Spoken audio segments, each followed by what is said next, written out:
Hello, my friends. My name is John Guns, the Dean of Samuel DeWitt Proctor School of Theology at Virginia Union University. He's next, the 1 Minute Preacher.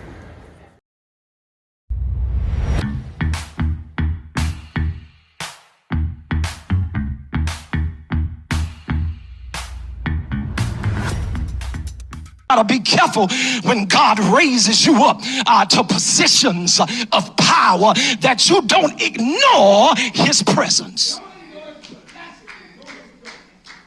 Saul here, Pastor Neil, was an anointed man of God, and he was filled with the Spirit of God. Yeah, this Saul, I'm talking about in Samuel 15. In his early years, Lady Eloise, he was humbled and he practiced self-control. Yeah, this Saul, this great pastor, this great man of God who God is using right now has risen the ranks of power, and he was humbled and he practiced self-control, but his own self-will restricted his influence. Yeah, you got to make sure that your will don't supersede God's will. When you're in position of power. Oh yeah, you gotta make sure that you don't get no higher than the feet of Jesus.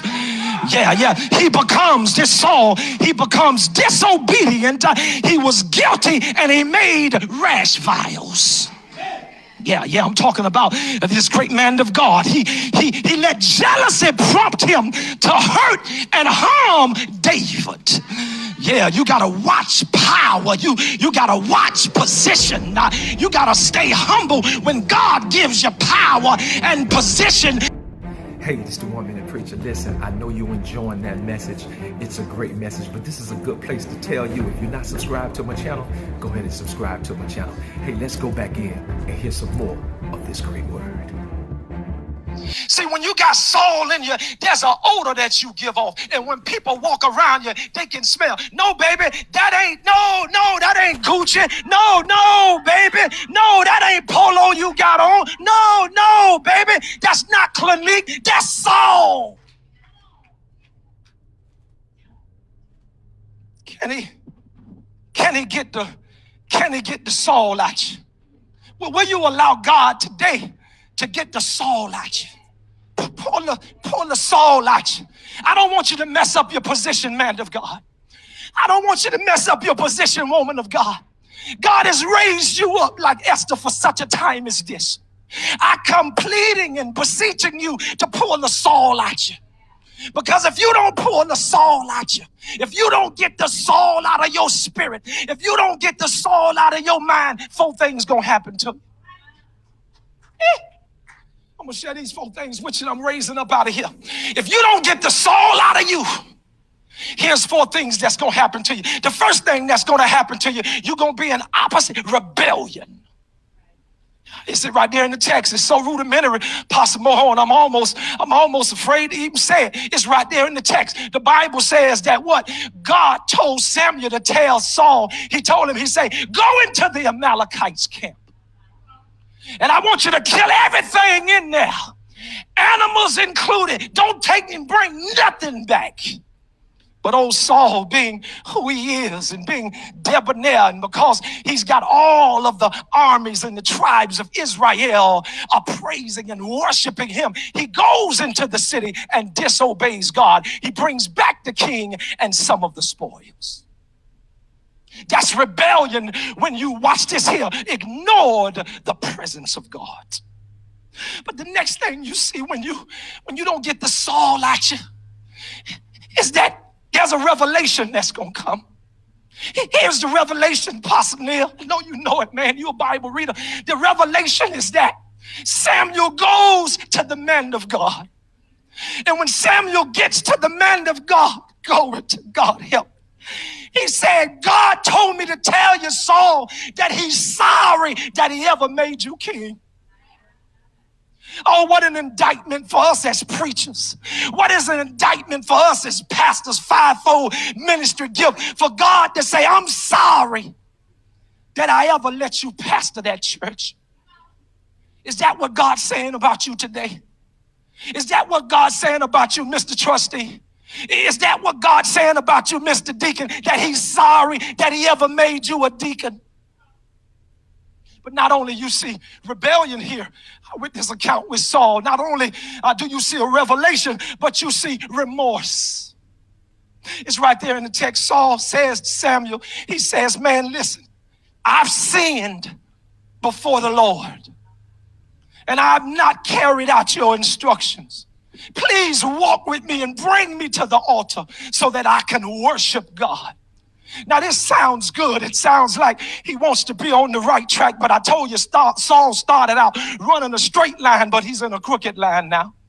You know he don't mean what he's saying here in this text, because in just a few more, he tries 21 times to kill David. So how can you be remorseful here, but you're trying to kill a man next week? How can you be remorseful here, but you're doing the same thing next Sunday? You all right when you're in the pulpit.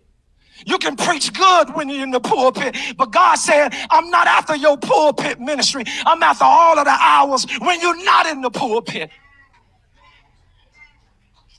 Time out for part-time Christianity. It's time to step in to full-time status.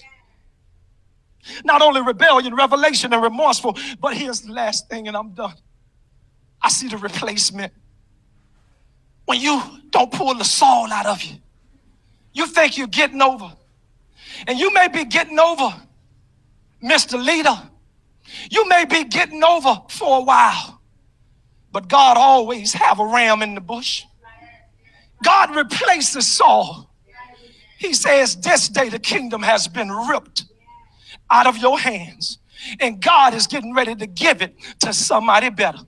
You listening to me right now on Facebook Live. You was just strolling and you saw this little preacher from Liberty City talking about the dangers of going after a position and neglecting the presence of the Lord. And God is saying to you, before I replace you, you better really get it right this time. You better mean what you say and say what you mean. Because God, even though it's on the sparrow, he's watching you. Oh, he's like Santa Claus. He's looking at his list and he's checking it twice. Yes. So not only the rebellion, not only the revelation, not only the remorseful, but God replaces him with somebody that's better. And it was his neighbor. It was the little young David. Let me close with this. I'm closing and I'm done. What I want to tell you real quick, and I'm out of here, is you may be saying, yeah, that sound good, Mr. Preacher. Oh man, I was rocking with you for a minute, but you know, I ain't got no Saul in me. I'm doing pretty good. You know, we've built the nice edifice and we got plenty of members. Matter of fact, I got more members that watch me online than I do in the sanctuary. Then I have so many in the sanctuary that watch me online. I'm doing good, man. But let me tell you something, your hands are dirty. That's why when people shake your hands feel like dirt and grit and Saul, because your hands are dirty.